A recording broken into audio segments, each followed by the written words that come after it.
연방준비제도가 기준금리를 0.25%포인트 인하했습니다. 연방국토안보부가 트럼프 2기 행정부 출범 이후 단속을 통해 체포한 한인 등 불법 체류 범죄자들의 상세 정보를 일반에 공개하는 새로운 웹사이트를 개설했습니다. 뉴욕시에서 60대 한인 교사가 학생 추행 및 성학대 혐의로 체포됐습니다.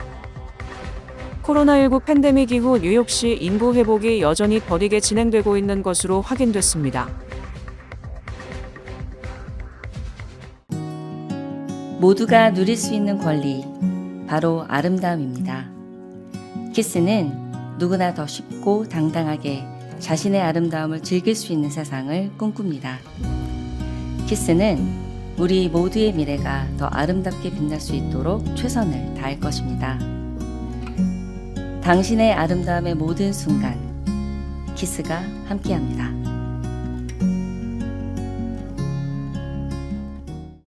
연방준비제도가 기준금리를 0.25%포인트 인하했습니다.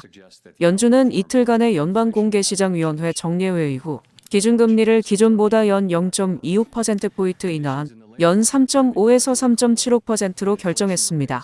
올해 마지막으로 열린 회의에서 투표권을 가진 위원 12명 중 찬성 9명, 반대 3명으로 연준은 금리를 3회 연속 0.25%포인트 인하하기로 한 것입니다. 이번 금리 인하의 배경으로 연준은 고용 둔화를 꼽았습니다. 위원들은 향후 금리 전망과 관련해서는 2026년과 2027년 각각 1회 인하를 예상했습니다. 이날 공개된 점도표에 따르면 연준의 2026년 연말 금리 전망치 중앙값은 3.4%, 2027년의 경우 3.1%로 제시해 지난 9월 제시한 수치와 동일했습니다. FOMC 내부에서 추가 인하와 동결 주장이 팽팽하게 맞서는 가운데 내년부터 통화 완화 속도가 늦춰질 수 있음을 엿볼 수 있는 대목입니다. 2028년 연말금리 전망치는 3.1%로 인하가 없을 것으로 예상됐습니다. 연방국토안보부가 트럼프 2기 행정부 출범 이후 단속을 통해 체포한 한인 등 불법 체류 범죄자들의 상세 정보를 일반에 공개하는 새로운 웹사이트를 개설, 총 1만 명에 육박하는 추방 대상자 명단을 온라인에 전격 공개했습니다. DHS는 최악 중 최악이라는 이름의 웹사이트를 지난 8일 개통했다며 전국에서 체포된 범법 불체자들의 정보를 투명하게 제공하기 위한 조치라고 발표했습니다. 초기 공개분에는 9,845명의 체포 기록이 포함됐으며 앞으로 지속적으로 업데이트가 이뤄질 예정입니다. 해당 웹사이트는 체포자의 이름, 얼굴 사진, 혐의, 체포 지역, 출신국 등을 검색 방식으로 확인할 수 있도록 구성돼 있습니다.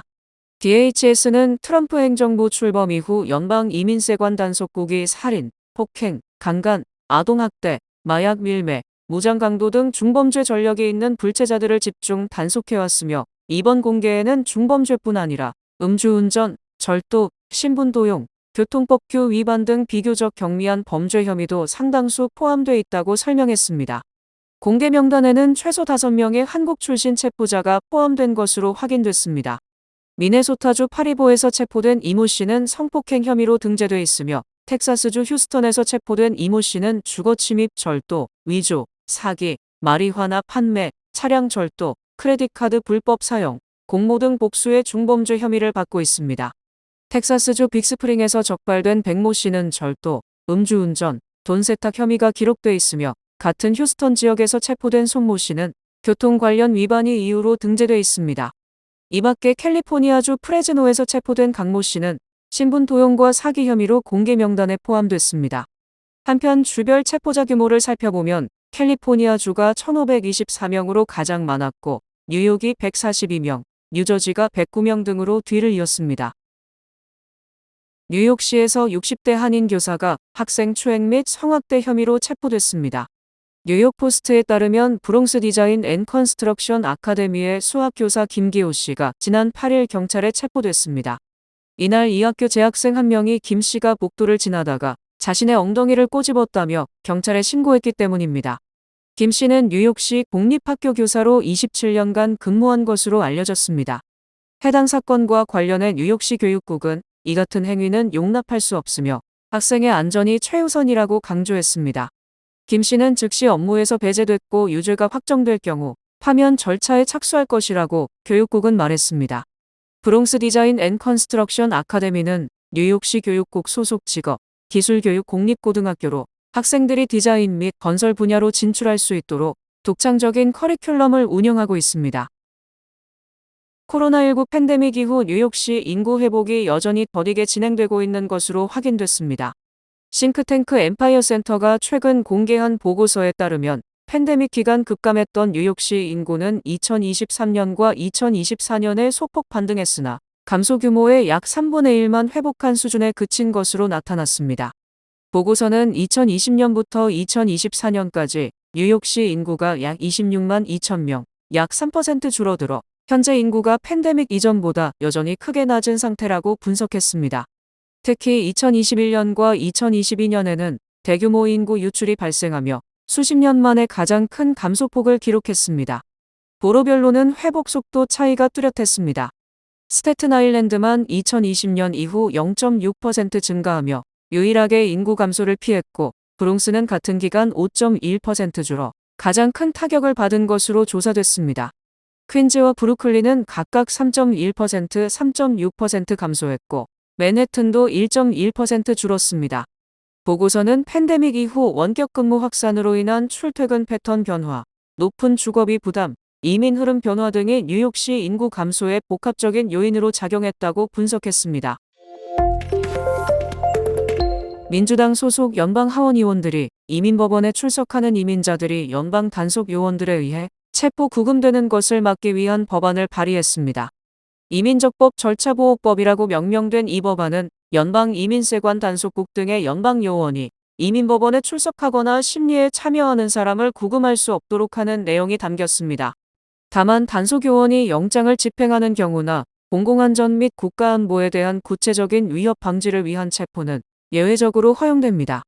이 법안은 트럼프 2기 행정부 출범 후 지난 수개월 동안 뉴욕 등 미 전역에서 이민법원에 출석한 이민자들이 연방요원에 의해 체포되는 상황이 거듭되는 가운데 나왔습니다.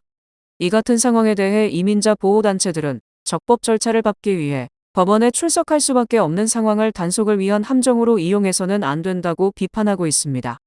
벤 골드만 연방 하원의원은 뉴욕에서 이민자 체포의 중심지가 된 이민법원 앞에서 기자회견을 열고 이민법원에서 벌어지고 있는 트럼프 행정부의 무모한 전술에 제동을 걸어야 한다고 밝혔습니다. 그러나 트리샤 맥러플린 국토안보부 차관보는 연방요원이 이민자를 지역사회에서 체포하는 것보다 무기 소지 여부 등을 검사하는 법정에서 체포하는 것이 더 안전하다며 이민자의 적법 절차상 권리가 침해되고 있다는 주장을 반박했습니다. 결혼 영주권 인터뷰 도중 이민당국으로부터 구금된 한인 황태하 씨의 아내가 그의 석방을 호소하고 나섰습니다. 황 씨의 미국인 아내 셀레나 디아즈는 8일 로스앤젤레스 지역 방송국과의 인터뷰에서 남편이 40일 넘게 개처럼 갇혀있다고 말했습니다. 황 씨는 지난해 5월 이민 법원 출두 날짜를 놓친 것으로 전해졌습니다. 디아즈는 이사 과정에서 주소가 변경돼 법원 통지서를 받지 못했다고 설명했습니다. 연방국토안보부는 황 씨가 현재 아델란토 아이스 구금센터에 수감돼 있다며 F1 학생 비자 만료 후 불법 체류했고 법원 출두 명령을 무시해 1년 전 최종 추방 명령을 받았다고 밝혔습니다. 디아즈는 이민국의 규정을 존중하지만 남편에 대한 처우가 부당하다는 입장입니다. 황 씨가 구금된 수용소에는 2층 침대 70개가 놓여 있으며 황 씨는 이곳에서 경비원 1명을 포함한 140명과 함께 생활 중이라고 말했습니다. 디아즈는 환기시설도 없고 샤워실에서는 배설물 냄새가 난다고 주장했습니다. 또 지난달 26일 황 씨에 대한 추방 명령이 해제됐으나 이민당국은 여전히 보석 허용 여부를 고민하며 황 씨를 구금하고 있다는 게 디아즈의 주장입니다. 디아즈는 남편이 연말 전에 석방되기를 바라고 있다며 미국의 아름다움은 누구나 미국인이 될 수 있다는 것이고 미국은 이민자들에 의해 건설됐다. 지금 벌어지고 있는 방식은 옳지 않다고 생각한다고 말했습니다. 연방교육부가 연방학자금 무료 지원 신청서 절차의 소득 지표와 함께 졸업생 소득이 낮은 대학에 대해 학생에게 직접 경고하는 시스템을 도입했습니다. 교육부 산하 연방학자금 지원처는 8일 페프사 절차의 소득 지표 시스템을 도입했다고 발표했습니다. 이는 학생이 페프사를 제출하기 전 선택한 대학의 졸업생 평균소득이 해당 주의 고졸자 평균소득보다 낮을 경우 신청 화면 마지막 단계에서 경고 문구가 표시되는 방식입니다. 연방학자금지원처는 이 소득 지표 시스템이 대학 선택 시 실제 경제적 성과를 고려할 수 있도록 하는 투명한 장치라고 설명했습니다. 연방학자금지원처는 각 대학 졸업생의 중위소득 데이터를 주별 고졸 평균 소득과 비교해 고졸자가 더 높은 소득을 올리는 경우 해당 대학을 경고 대상으로 분류합니다. 페프사 제출 직전 제공되는 제출 내용 요약에 경고 문구가 뜨며 학생은 즉시 대학 목록을 수정할 수 있습니다. 다만 경고가 표시되더라도 연방 지원을 받는 데에는 아무런 제한이 없습니다. 연방학자금지원처는 이 지표가 대학의 서열을 매기기 위한 것이 아니라 단순 참고용 정보라며 졸업 후 직업, 전공, 취업 시점에 따라 소득이 크게 달라질 수 있다고 강조했습니다. 이번 조치는 학자금 대출 부채 확대와 대학 학위 가치에 대한 회의론이 커지는 상황에서 학생과 가정이 빚을 지기 전 현실적인 소득 정보를 쉽게 확인하도록 하려는 목적을 가지고 있습니다.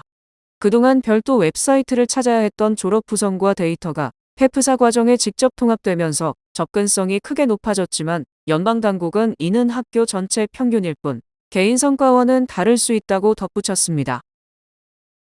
앞으로 미국을 찾는 한국인 관광객들은 지난 5년 동안의 소셜미디어 기록을 제출해야 할 것으로 보입니다. 연방세관 국경보호국은 10일 연방관보에 올린 공고에서 전자여행 허가제를 통해 무비자 입국하는 단기 외국인 방문객에게 5년치 소셜미디어 사용 내역 제출 의무화를 추진한다고 밝혔습니다. 이스타 대상국은 한국을 비롯해 영국, 프랑스, 호주 등 비자 면제 프로그램에 가입돼 있는 40여 개국입니다. 현재 트럼프 정부는 각종 비자를 심사하는 과정에서 신청자가 소셜미디어 계정을 게재하고 이를 공개할 것을 요구하고 있는데 단기 관광객을 대상으로도 더 까다로운 잣대를 들이대는 것입니다. CBP는 연방관보에 제출한 문서에서 이스타 신청자들에게 소셜미디어, 지난 10년간의 이메일 주소, 부모 배우자 형제자매 자녀 성명, 생년월일, 거주지 출생지, 지문 홍채 같은 생체 정보 등 방대한 개인정보 목록을 요구할 계획이라고 밝혔습니다. 현재는 이스타를 통해 미국에 입국하려면 수수료 $40를 지불하고 이메일, 자택 주소, 전화번호, 비상연락처 정보 등을 제출하면 됩니다. CBP는 향후 60일 동안 이번 조치에 대한 의견을 수렴할 예정입니다. 뉴욕타임스는 이를 두고 여행업계가 반발하고 있다며 내년 월드컵 행사에 참여하는 방문객을 포함해 수백만 명의 잠재적 해외 방문객의 미국 방문을 저해할 것이란 우려가 나오고 있다고 했습니다. 현재 이스타를 통해 미국에 입국하면 90일간 체류할 수 있고 유효기간은 2년입니다. 미국에서 개인정보 도용과 사기 범죄가 급증하는 가운데 뉴욕과 뉴저지 주민들도 높은 위험에 노출된 것으로 나타났습니다. 재정정보업체 월렛허브의 최신 분석에 따르면 지난해 4명 중 1명 이상이 사기 범죄를 당했으며 국내 소비자들이 잃은 사기 피해액은 약 $125억 전년 대비 25% 증가했습니다.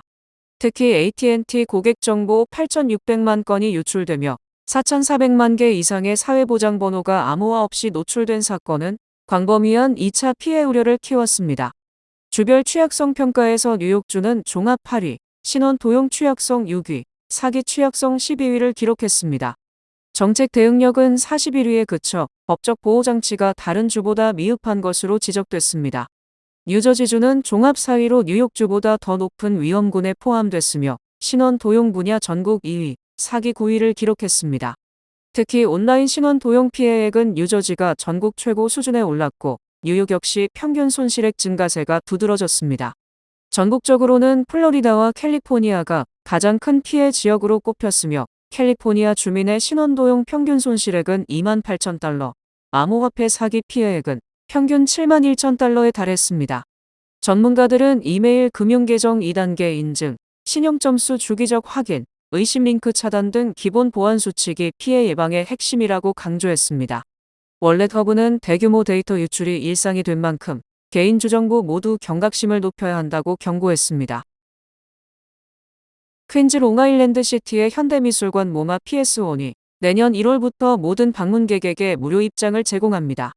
모마 PS1 미술관은 그동안 뉴욕 주민에게만 무료 입장을 제공했지만 미술 컬렉터인 소냐유가 $90만 기부한 덕분에 앞으로 3년간 모든 방문객에게 무료 입장을 제공한다고 밝혔습니다. 샌프란시스코와 로스앤젤레스에서 활동하며 현대미술관과 해머미술관 이사회에 참여 중인 소냐유는 PS1의 새로운 디렉터 코니 버틀러와의 인연이 기부 결심에 큰 영향을 줬다며 PS1의 위치가 퀸즈에 있어 사회적 자원이 부족한 지역에 있다는 점에서 개인적으로 매우 뜻깊다고 밝혔습니다. 두 사람은 약 1년간 협력 방안을 논의하며 언어 접근성 프로그램과 지역 단체와의 협업 등 박물관의 지역 밀착 활동을 강화하는 데 뜻을 모았습니다. 모마 PS1 미술관은 이번 무료 입장으로 방문객 증가를 기대하고 있습니다. 현재 연간 방문객은 팬데믹 이전 수준인 약 15만 명으로 회복됐으며 2026년까지 18만 명, 5년 안에 50만 명을 목표로 하고 있습니다. 손야유 미술 컬렉터는 사람들이 생활비 걱정 없이 예술을 접할 수 있어야 한다고 말했습니다. 이번 이니셔티브는 모마 PS1의 50주년과도 맞물리며 미술관은 내년 그레이터 뉴욕 전시와 여름 음악 프로그램 웜업 등 다양한 프로그램을 선보일 예정입니다. 뱅크 오브 호프가 드리는 경쟁력 있는 이자율에 6개월 및 9개월 프로모 플러스 CD 가까운 뱅크 오브 호프 지점에서 만나보세요. 이 프로그램은 최고의 금융 서비스로 당신을 존중하는 뱅크 오브 호프 제공입니다. 주요 단신 전해드립니다.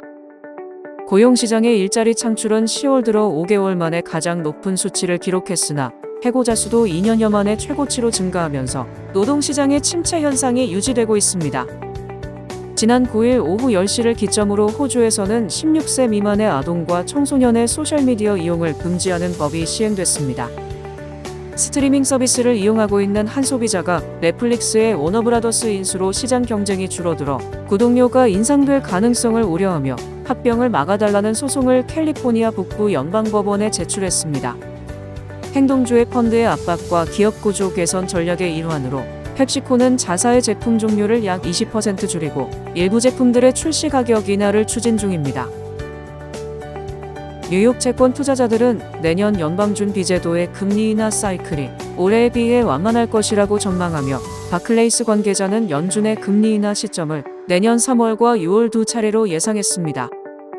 갤럽 조사에 따르면 전체 시민 가운데 15세부터 44세 사이의 여성 그룹에서 미국을 떠나고 싶다고 응답한 비율이 40%에 달했으며 남성의 경우 19%로 집계됐습니다. 미 전역의 수면 패턴과 기대 수명을 분석한 연구조사에 따르면 최고 수준의 의료 서비스를 이용할 수 있는 부유한 지역이든 의료 서비스가 빈약한 시골 지역이든 밤잠을 7시간 미만으로 자는 사람은 수명이 짧아진다는 데이터가 도출됐습니다. 빈티지 샵에서 $10.99의 중고 돼지 저금통을 구매한 한 여성이 그 안에서 $2028 상당의 현금을 발견해 화제가 됐습니다.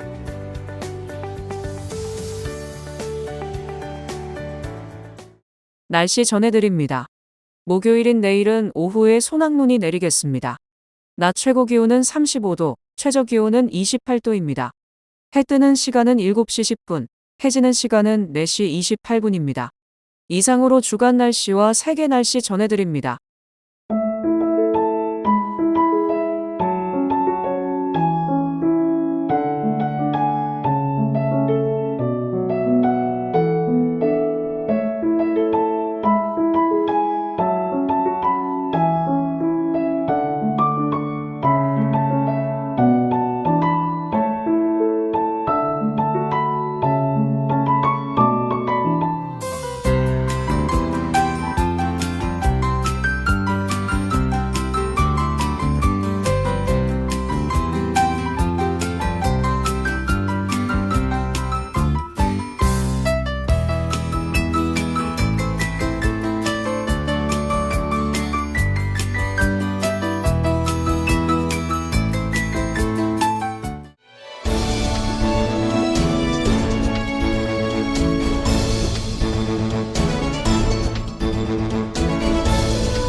KCS가 음악 미술 운동을 통한 뇌 건강 유료 프로그램 뇌건강 아카데미를 진행합니다.